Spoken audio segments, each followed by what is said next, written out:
Good morning po and welcome back to our daily morning devotional. I will be uh, leading to this morning's devotional po. And for our program, may I ask Brother Rob, would you be able to lead our opening prayer? Will that be okay po?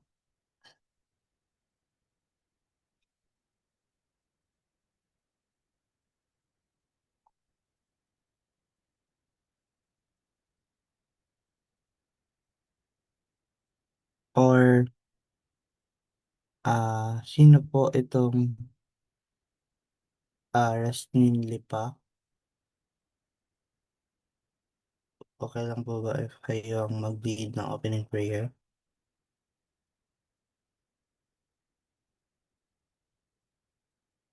Okay po.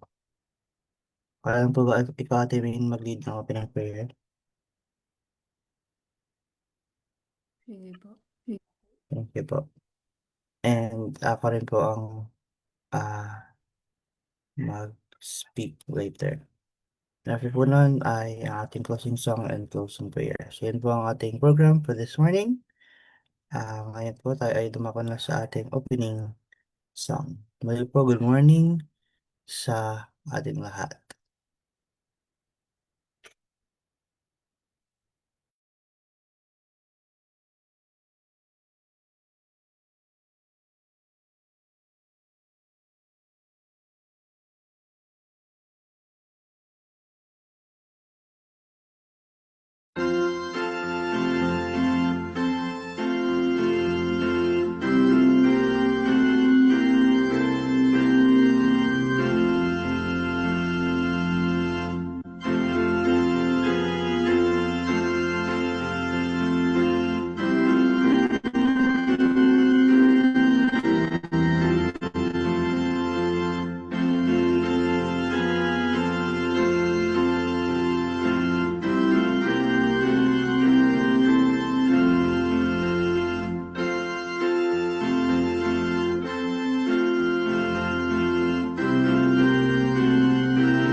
Tayo pong lahat ay manalangin. Ama naming nasa langit, kami po ay lubos na nagpapasalamat sa bagong buhay at kalakasan na inyo pong pinagkaloob sa amin at sa pag-iingat po sa amin sa aming pong pagtulog sa buong magdamag.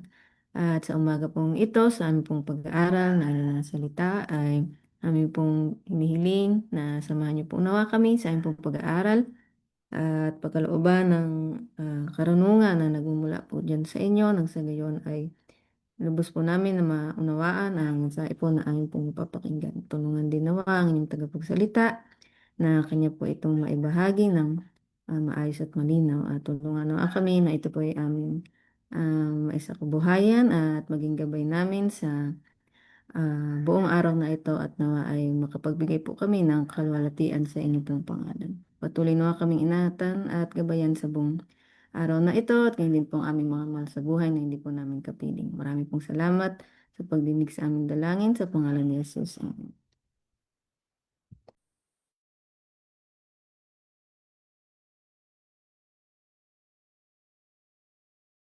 Yan, maraming salamat po, Sister May, sa pag-lead ng ating opening prayer. Para po sa ating devotional, ang title po nito ngayon ay Our Helpless Condition in Sin. Ang ating key text ay makita sa Jeremiah 29:13 and 14. It says, "And ye shall seek me and find me when ye shall search for me with all your heart, and I will be found of you, saith the Lord." By sin we have been severed from the life of God. Our souls are palsied. The sense of sin has poisoned the springs of life. So yun nga ba nasabi dito na dahil sa kasalanan yun nga tayo ay nahiwalay mula sa Panginoon. Ang ating mga kaluluwa ay na ano nagkaroon ng defect and yun nga na poison ang ating kaluluwa. By nature we are alienated from God. The Holy Spirit describes our condition in such words as these: dead in trespasses and sins, the whole head is sick, and the whole heart faint, no soundness in it. We are held fast in the snare of Satan, taken captive by him at his will. Ito po yung mga ano, description sa atin ng mga makasalanan, ng mga nahulog na lahi.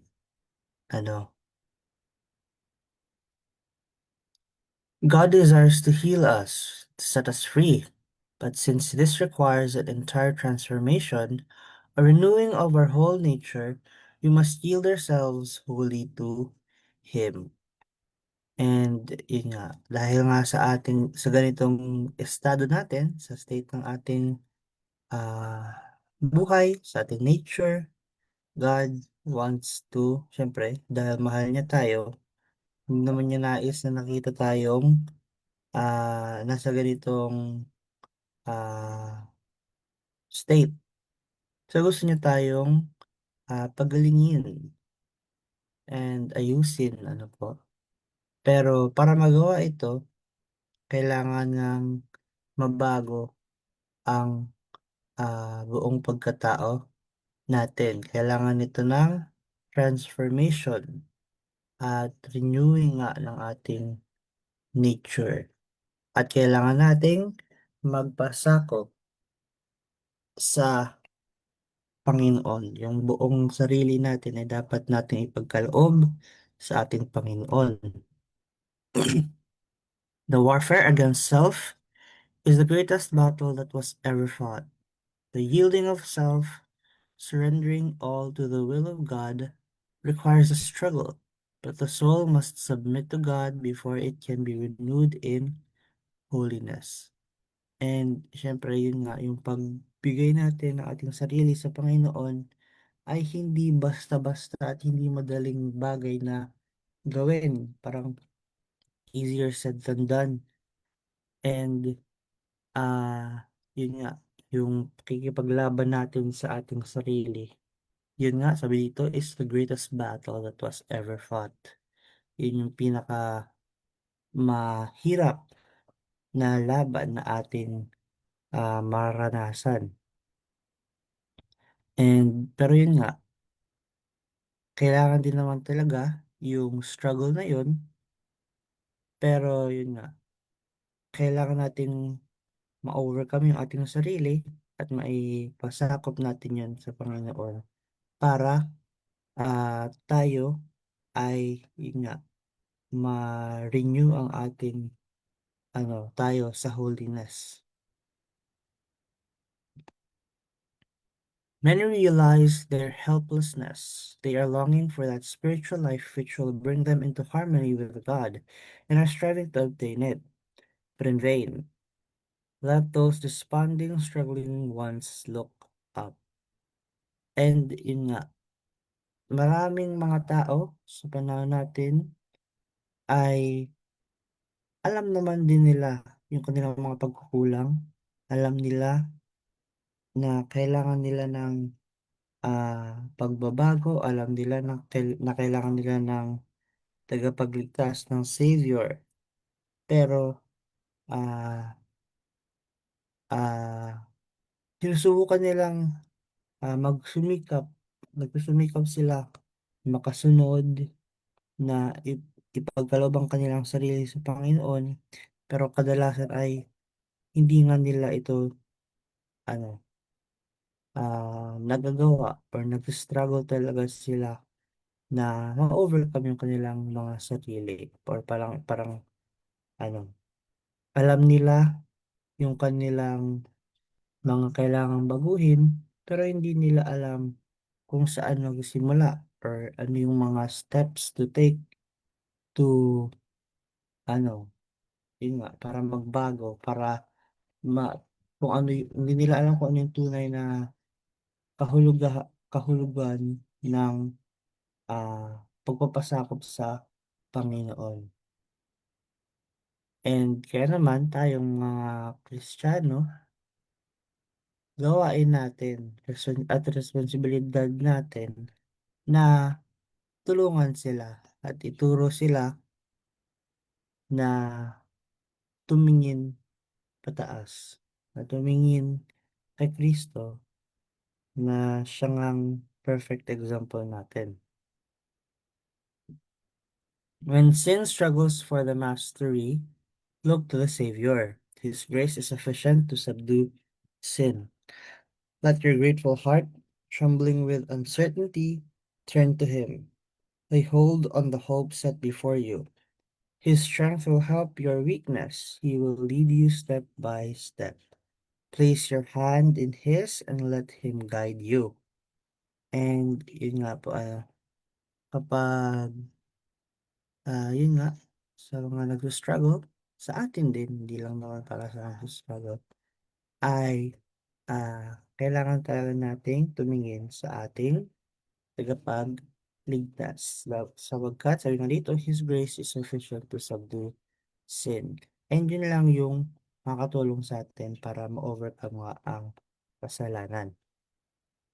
And, yun nga, hindi lang sa ating pag-struggle, tayo dapat tumingin sa Panginoon, kundi pati sa ating victory, sa ating pananagumpay, dapat tumingin pa rin tayo sa Kanya at magpasalamat. And yun nga po, ating ah, ibigay ang ating buong tiwala sa Kanya dahil yung siya ang magpapalakas sa ating mga kahinaan at siya ang gagabay sa atin kung siya ay ating hahayaan. He will set free the captive that is held by weakness and misfortune and the chains of sin. He is always near. His loving presence surrounds you. Seek him as one who desires to be found of you. God's promise is, Ye shall seek me and find me when ye shall search for me with all your heart. So yun nga po, nung ito ay promise ng Panginoon na kapag ating sinaliksik siya, ay atin siyang matatagpuan. Ano, kailangan lang nating, yun nga, simulan na hanapin siya. And through that, tayo ay kanyang magagabayan at mapapalaya mula sa bihag ng kasalanan. Ano po? So yung fallen state natin kanina, di ba, dinescribe tayo bilang poisoned, bilang ah, dead, na parang wala tayong pag-asa, yung ating mga kaluluwa. Magkakaroon lamang tayo ng pag-asa kapag, yun nga po, ah, kapag tayo ay tumingin sa Panginoon at humingi ng kanyang gabay. And yun nga, tayo naman ay inassure na ah, once we seek the Savior, we will uh, find Him din naman. So yun po, let us not be discouraged, kundi tayo ay mag-rejoice dahil sa napakagandang pangako ng Panginoon na although tayo mga tao ay ayun nga nahulog sa kasalanan, naging mahina at naging nahiwalay mula sa Panginoon ay hindi niya lang tayo ini-encourage ay hindi lang tayo parang we not only have a means to get back or makabalik sa kanyang bisig, pero din, ini-encourage niya ang bawat isa sa atin na makabalik at ah, tinutulungan niya pa tayong makabalik sa kanyang tabi. So, ano, yun yung pinakanais naman talaga ng Panginoon na muli tayong makapiling sa langit. So, nawa ang bawat isa sa atin ay na-inspire ng message na ating nabasa at napakinggan ngayong umaga na sa ating mga nagsastruggle, meron pa pong pag-asa. So, diba? Hindi natin kailangang ma-discourage, maging hopeless dahil tayo ay may Panginoon na tumatawag sa atin na nakaabot ang kanyang palad. Kailangan lang nating kunin ito and kanya tayong kagabayan pabalik sa kanya. So yun po ang ating devotional this morning. Ang bawat isa sa atin po ay napagpala ng lubos. Good morning po muli sa ating lahat.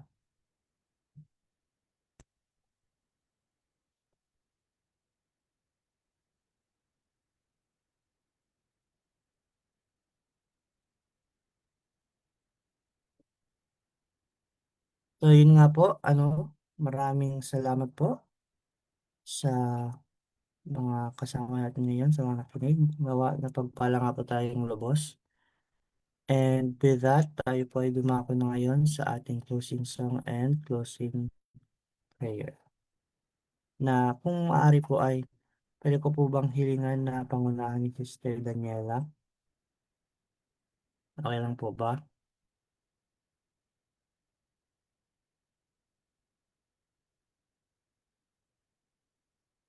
Thank you po. And muli po good morning sa ating lahat.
Let's pray.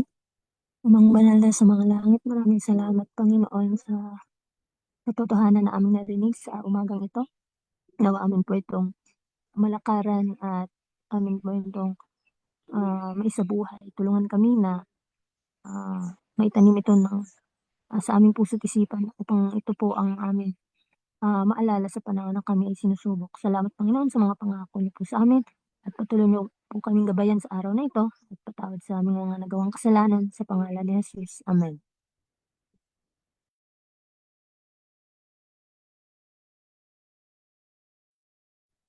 Yan, maraming salamat po muli, Sister Daniela, sa pag-lead ng ating closing prayer.